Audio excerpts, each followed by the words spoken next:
ప్రభునందు నాకు అత్యంత ప్రియమైనటువంటి వాళ్ళారా, మన ప్రభువును రక్షకుడునైనటువంటి యేసుక్రీస్తు వారి యొక్క శుభనామములో మీ అందరికీ నా హృదయపూర్వకమైన శుభములు, వందనములు తెలియజేస్తున్నాను.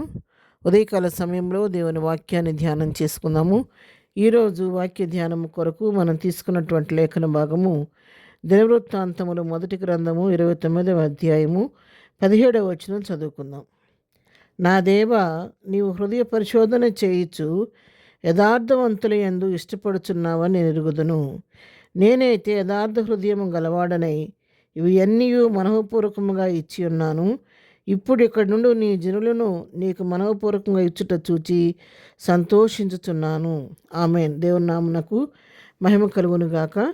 మరి ఇక్కడ సందర్భం ఏంటంటే, మరి రాజైన దావీదు సర్వసమాజంతో చెప్తున్నాడు. సొలొమోను మరి మందిరాన్ని కట్టించడానికి పూనుకున్నాడు కాబట్టి అతను లేతప్రాయం గలటువంటి బాలుడై ఉన్నాడు.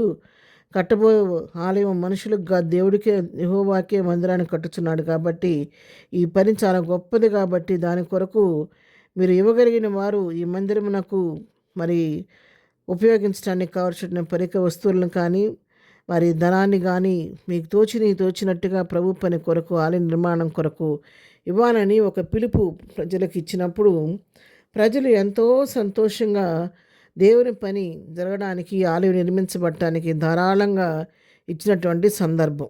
ఈ సందర్భంలో దావీదు ప్రభువుతో చెప్తున్నాడు, నా దేవా, నీ హృదయ పరిశోధన చేయొచ్చు యథార్థవంతులు ఇష్టపడుచున్నాను ఎరుగుదును అంటున్నాడు. అవును, మన ప్రభువు హృదయ పరిశోధకుడు. ఆయన అంతరంగాల్ని మరి పరిశీలించే దేవుడు, పరిశోధించే దేవుడు.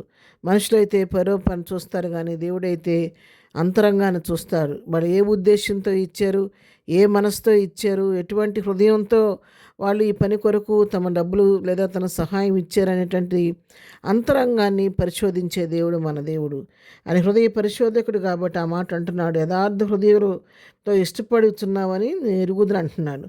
ఎవరైతే యథార్థవంతంగా ఇస్తారో వాళ్ళ విషయంలో దేవుడంట సంతోషపడుతున్నాడంట. ఇంకా తన గురించి తను ఏం చెప్పుకున్నాడంటే, నేనైతే యథార్థ హృదయం గలవాడిని ఇవన్నీ మనఃపూర్వకంగా ఇచ్చి ఉన్నాను అంటున్నాడు. నేను మాత్రం యథార్థ హృదయంతో నా మనఃపూర్వకంగా నేను ఇవన్నీ కూడా నా దేవుని మందిర నిర్మాణం కొరకు ఇచ్చి ఉన్నాను. అంతేకాదు ఇక్కడ నా జనులు కూడా మనఃపూర్వకంగా ఇచ్చుడు చూచి నేను సంతోషిస్తున్నానని చెప్తున్నటువంటి సన్నివేశం.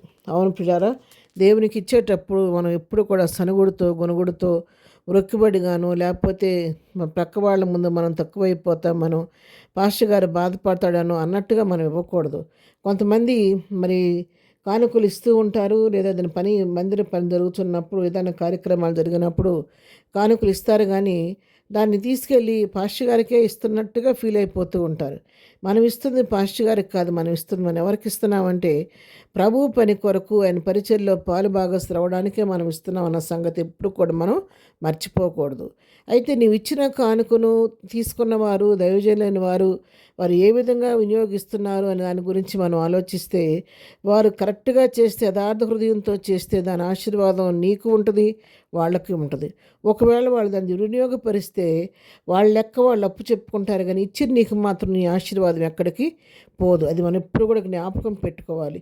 ఎందుకంటే మన మనుషులకు కాదు ఇస్తుంది, మనం ప్రభు కొరకు, ప్రభు పని కొరకు ఇస్తున్నాం. కాబట్టి యథార్థ హృదయంతో మనఃపూర్వకంగా సంతోషంగా ఇస్తే అలాంటి వారిని బట్టి దేవుడు సంతోషించే దేవుడు. అందుకే దేవుని వాక్యం సెలవిస్తుంది, సంతోషంగా ఇచ్చేడు వారిని దేవుడు ఎంతో ప్రేమించని వాక్యం సెలవిస్తుంది. కాబట్టి ఈ కడవరి దినాల్లో ప్రభు పరిచర్య ఆయా రీతులుగా బహుబలంగా జరుగుతున్న ఈ దినాల్లో మనం కూడా శక్తి వంచన లేకుండా ప్రభు మనకిచ్చిన దానిలో కొంత తిరిగి ప్రభు పరిచర్య కొరకు, ఆయన రాజ్య వ్యాప్తి కొరకు మనం ఉపయోగించడానికి, ఆ పరిచర్యలో పాలిభాగస్తులు మనకున్న దాన్ని మనఃపూర్వకంగా ప్రభు పరిచర్యకు ఇస్తే దాని యొక్క ఫలితాన్ని తప్పకుండా మనము, మన తరాలు కూడా పొందుకుంటాయని దేవుని వాక్యం ద్వారా మనం తెలుసుకుంటూ ఉన్నాం.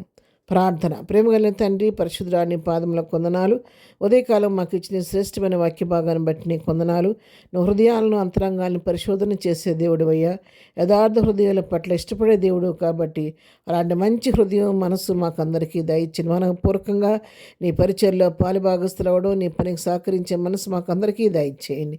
ప్రభువా, ఈ దినం తండ్రి మరి మేము చేయుచున్న ప్రయాణాల్లో తోడుగుండండి. చేయు పని పాటలో కాపుదల దయచేయండి. ఏదైనా బర్త్డే మ్యారేజ్ చేసుకుని బిడ్డలను దీవించి ఆశీర్వదించండి. బలహీనములను స్వస్థపరచండి. దుఃఖంలో వారిని ఓదార్చండి. సమస్యలను వారిని విడిపించండి. ఆయన వ్యాధిగ్రస్తుల్ని బాగు చేయండి ప్రభు. ప్రతి వారి పట్ల నీ కృప విస్తరింపచేయమని, ఎగ్జామ్స్ రాసిన బిడ్డలందరికీ మంచి విజయం దయచేయమని యేసునామములో ప్రార్థించి అడిగి పొందుకొని ఉన్నాము తండ్రి. ఆమెన్. ప్రభు కృప సదాకాలం మనందరికీ తోడై నడిపించును గాక. ఆమెన్.